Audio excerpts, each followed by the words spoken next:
Anong mensahe ang kailangang marinig ng mga Aries sa period na to?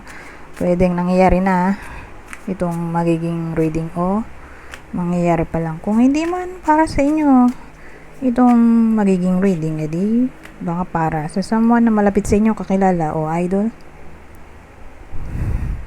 Hindi ko masasabi kung anong magiging reading, kung positive ba o negative, depende sa kung anong mapipick up kong energy. Walang masama kung papanoorin ang Sun, Moon at Rising Sign kasi baka alinman sa mga yan ay mag-resonate na sa sitwasyon nyo. I-enter ko lang ang aking membership dito sa YouTube. Baka lang magustuhan nyo ang in-offer kong perks. How to join, pakiclick lang ang join button. Anyways, magsimula na tayo. Ito bida natin. So, yung bida natin, i-describe ko.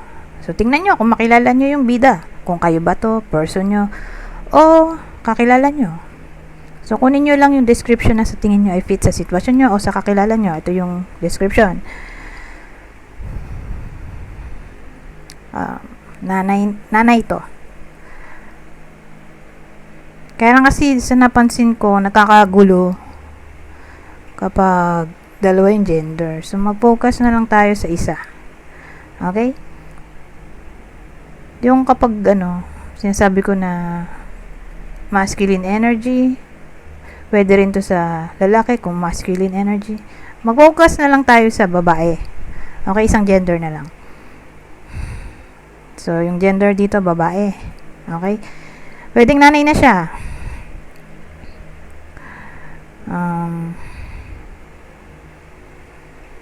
Kung di siya nanay, di kasal.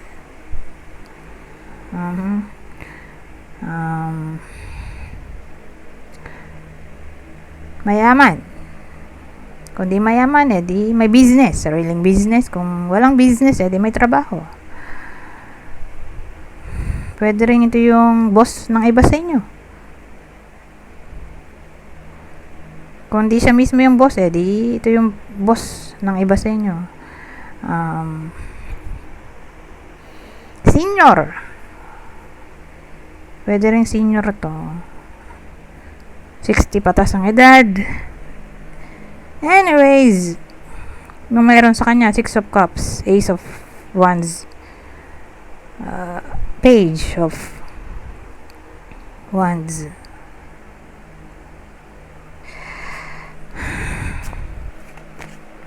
Ano yung 6 of Cups?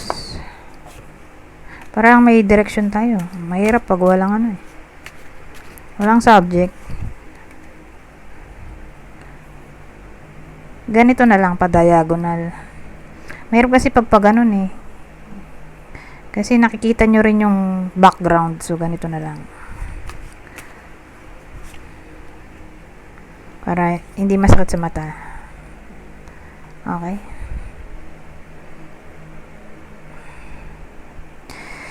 So, yung mga ba to? 6 of Cups, ito.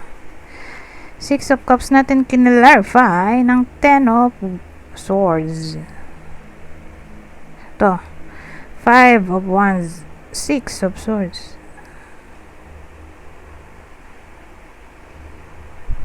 Well, ang dating may someone na nagre-reminisce sa nangyari sa past. More like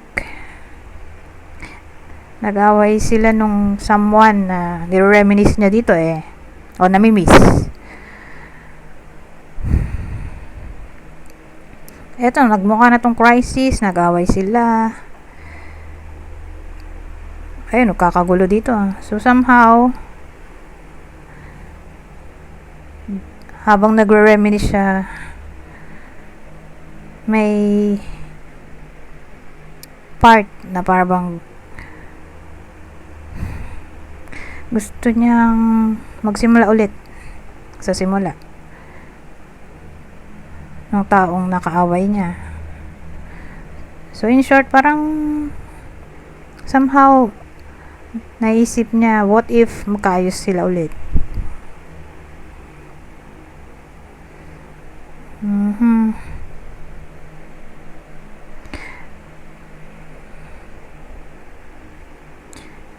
Kasi hindi na sila nag-uusap ngayon. Ten of Swords na to, ending, 'di ba? Kasi nga nag-aaway. Na parang gusto mag-start all over again. Ang tanong, anong klaseng reading to? Friendship ba to? O relationship? O magka-workmate sila? Wala tayong idea. Kaya huhugot tayo ng ibang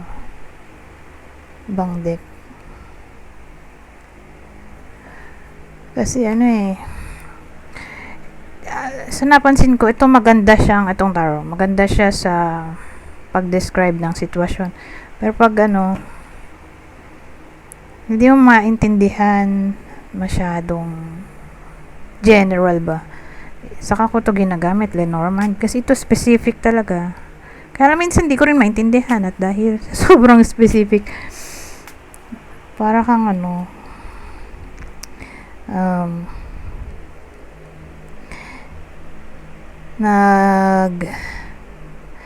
decode. So, ang hirap dahil dinidecode mo nga siya. Like, for example, magbabasa ka ng sinaunang panahon na alphabet, 'di ba? Ang hirap. Yung mga sinaunang panahon na language na dinidecode mo paano nila binabasa yung salita nila base sa alphabet. So parang alphabet siya, ganun ko siya i-view. Kaya lang baliktad pala ang kuha ko. So anong klaseng sitwasyon ba to?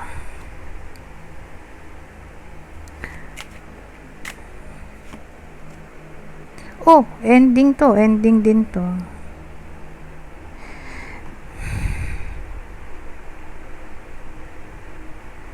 Oh, 'di ba kahit dito hindi ko rin maintindihan. Pero mas preferred ko to. Lenormand, mas gusto ko to kasi sa tarot.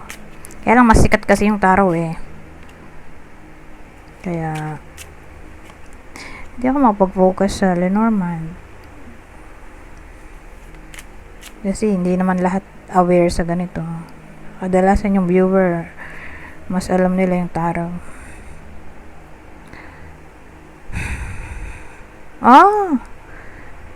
So, ang dating sa akin, may nakaaway siya eh. Probably angkan niya to. Isa sa angkan niya or kadugo or kung may asawa siya, ay malamang kasi yan to eh. Empress, di ba? Malamang may asawa siya. So, kung di niya sariling angkan to, kadugo o angkan ng asawa niya. Ang nakaaway niya ay babae. May babae na doon.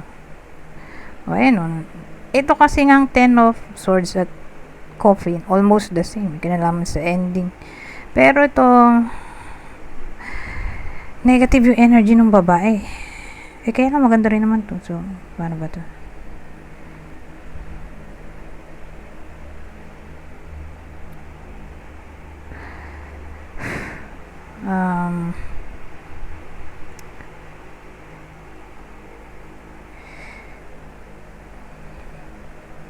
Sa bagay ito toxic, draining energy to eh. Ito kapamilya. O kapitbahay. Ito yung bahay, ito yung angkan. Clan na kasi to eh. So probably kasama niya sa loob ng bahay na family member, pwede rin eh. Or kadugok ang kanya. Nakasama sa loob ng bahay or kapitbahay. Malapit lang eh.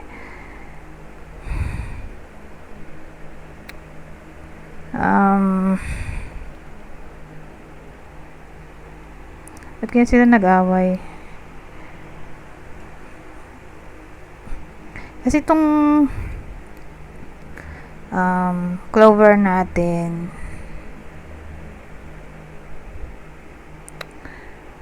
magmumukha na siyang someone na hindi nagsiseryoso, happy go lucky,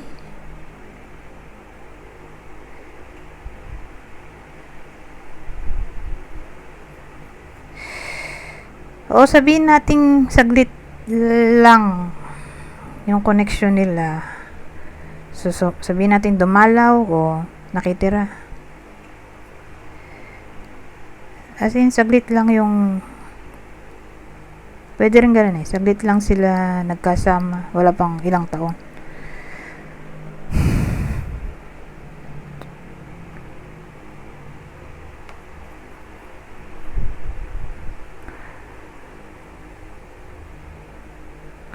So, hindi nagsiseryoso, playful.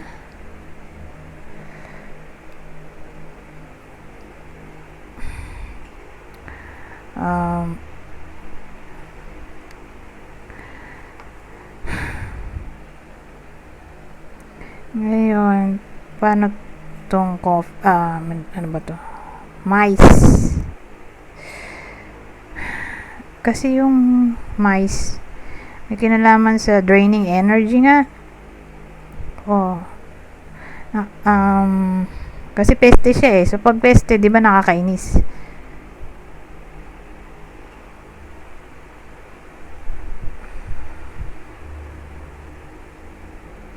So, siguro family member to. Kadugok ang na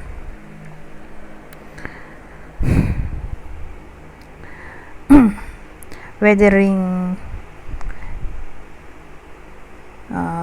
nagdudulot ng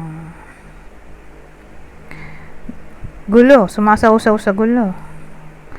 In a way na, halimbawa, nag-away yung mag-lovers dito. Siya yung taga-sulsol.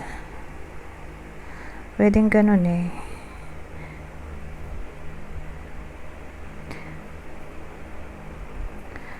Or sabihin natin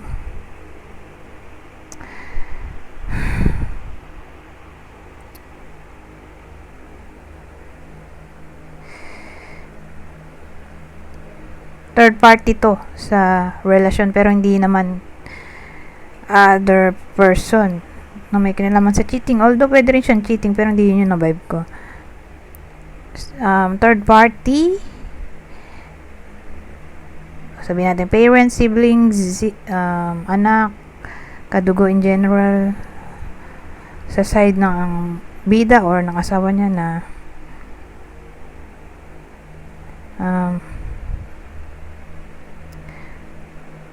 sumusulsol or nagdidikta. Kasi domineering to lion to. Nagdidikta dun sa isa sa bida, sa dalawang lovers, mag-lovers, ng anong dapat niyang gawin. Siguro mama's boy. Kung ito, nanay, pwede rin. Mama's boy. O mama niya siguro. Ewan ko, babae. Babae yung kaaway. So, yun nga, baka mama's boy, laging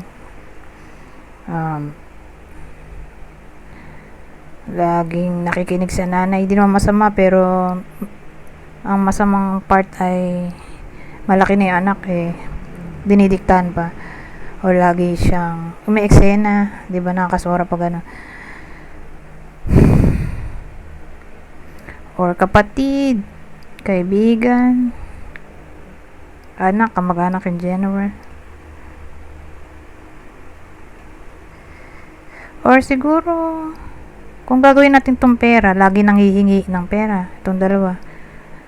Toxic siya, nanghihingi ng pera, nauubos. Kasi peste nga.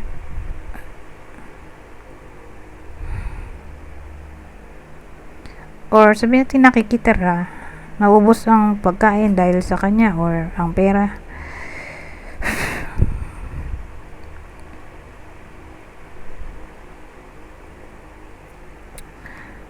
Ayan nga ba na ng video natin. So, yun yung description ng possible kaaway dito ng bida natin. Babae. Okay, mag-stick tayo sa gender na ganyan. Huwag na natin lagyan ng masculine, feminine energy. Pwede rin naman. Depende nga sa sitwasyon. Sabihin natin hindi nagtutugma sa sitwasyon nyo, pero mali lang, Hindi tumutugma yung gender sa sitwasyon, pero tama naman yung sitwasyon. Eh, di wag nyo napansinin yung gender. Kasi may case na ganun eh. Eh, basta may nakaaway siya dito, babae.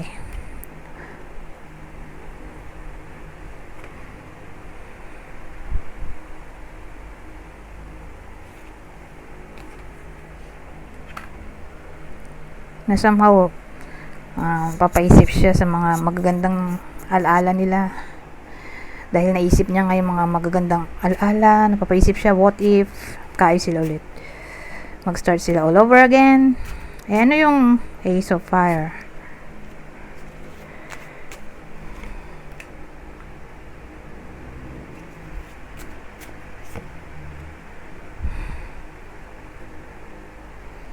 Ace of Wands. Ngayon, ito yung asawa niya.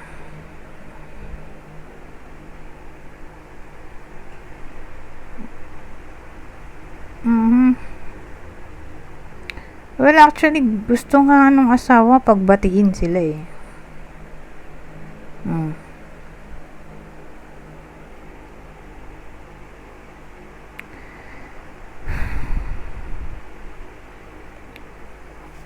Gusto or baka literal na pagbatiin na sila.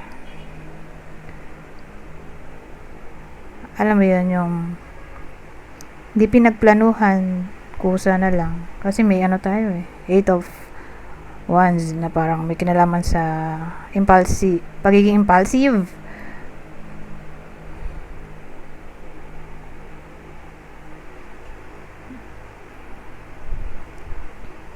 So,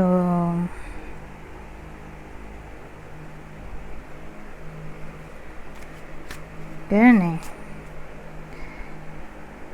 Either, alam mo yun, yung feeling pa lang na gusto niya pagbatiin yung asawa niya at yung babae nga na sinabi ko kanina, or biglaan na lang. Halimbawa, nagkasama yung asawa niya saka yung babaeng kinukwento ko, baka all of a sudden bigla niyang pag-usapin or pagbatiin. So, case to case basis. Kasi may desire tayo dito. Potential, pwede rin. Or action. Beginning of action, initiation of action. Ngayon, may page of ano ba to? Wands tayo. Ano yun? Potential, ano na to potential outcome. Ito na yung pwedeng mangyari sa future.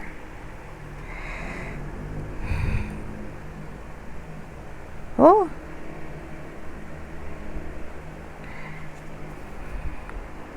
Ano to? Nine of Cups. Page ulit.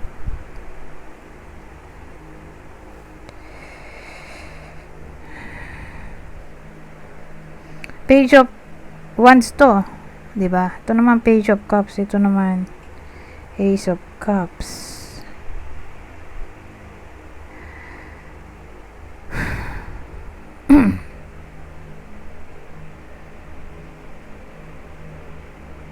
So, paano pag ganito? Umulit yung page.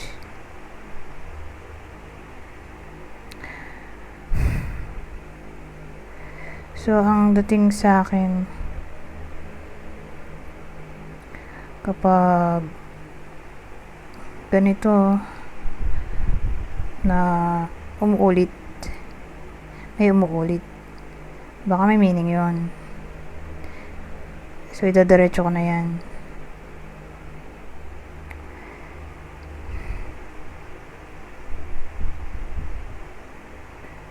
So, ang dating sa akin,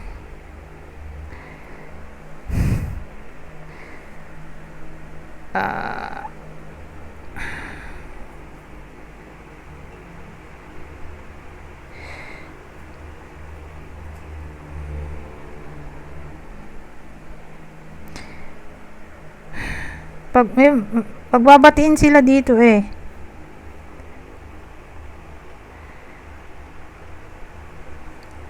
pagbabatiin sila ng mga anak nila siguro, or ewan ko sinong mga bata dito, bata kasi to, o bata sa kanila, baka anak nila mismo to, or anak ng isa sa kanila, or someone younger sa bida natin. Yung bida kasi yung ito, 'di ba? Yung nanay. Saka yung isa pang babae, 'di ba? Yun yung bida natin. Sa tinopik ng kwento na to. Kaaway nung nanay yung isa pang babae. Ngayon, mag-a-appear na kasi yung dalawang bata dito. So, pwedeng anak, pareho nilang anak to, or isa sa anak ang nandito, or kung dito literal na anak kasi may mga taong walang anak. Baka someone na kakilala nila, na malapit sa kanila, na mas bata sa kanila.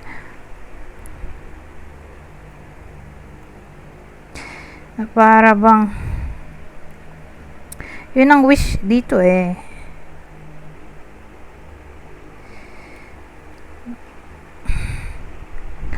Kasi may Ace of Cups na tayo dito. So ang dating mumukha na tong compassion na para bang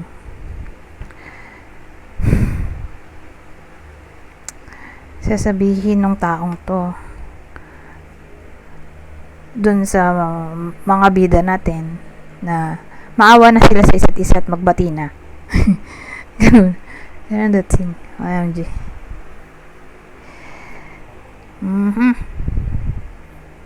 Kasi magmumukha na rin tong harmony. So, yun nga, baka pagbatiin na. Kung sakali magkita sila somewhere.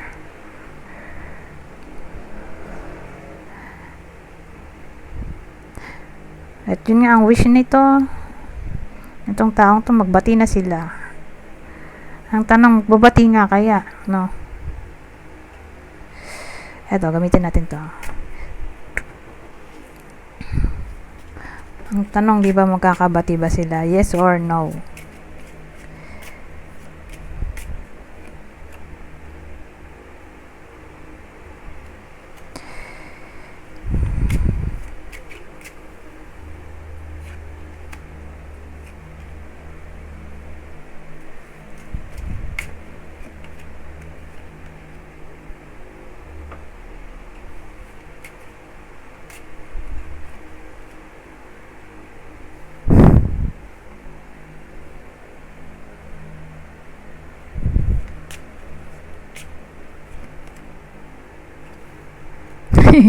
Wala akong makuha ng idea, but anyways, sadden eh, oh. Kasi kidlat to. Ito naman ay medal. So, triumph. Diba? Success. Ito. Declaration, negotiation. Yung Cupid.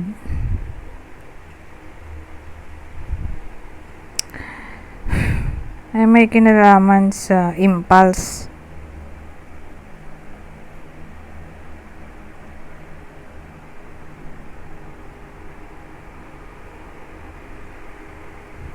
So, more like kakayo sila, oh.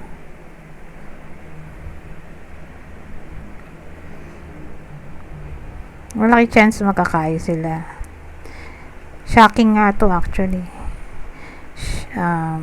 Hindi inakala. Maraming hindi I mean, paano ba explain? Maraming nagulat na lang. Ayan. Maraming nagulat na yung dalawang magkaaway ay posible pa palang magkaayos. Maraming nagulat, na shock, na surprise. Mag-uusap pa pala sila. At yun, tingin ko nga impulse nga to. Kumbaga hindi siya literal na pinagplanuhan eh. Nagkataon lang ang lahat. Siguro dahil nagkita sila somewhere, like celebration. Dahil present yung mga anak, mga close friends nila, common friends, pinagbati na sila. Anyways, hindi naman to love reading eh. Kaya wala na tayong ibang clue. Hindi na ako maglalagay nung dalawang deck ko dito. Kasi ginagamit ko lang to kapag love reading. Kaya lang, hindi naman to love reading eh. Kaya mag-end na ako. Pero maganda kung gamitin ko to. Although mahaba na yung time. Dito tayo mag-end. So, kukuha lang ako ng 3 card. Okay? Babasahin ko na lang para mabilis. Kunin nyo lang yung info na sa tingin nyo ay fit sa sitwasyon nyo o sa kakilala nyo kung para sa kanila man to. General advice at prediction na ito. Itong mga to. Sa period na to.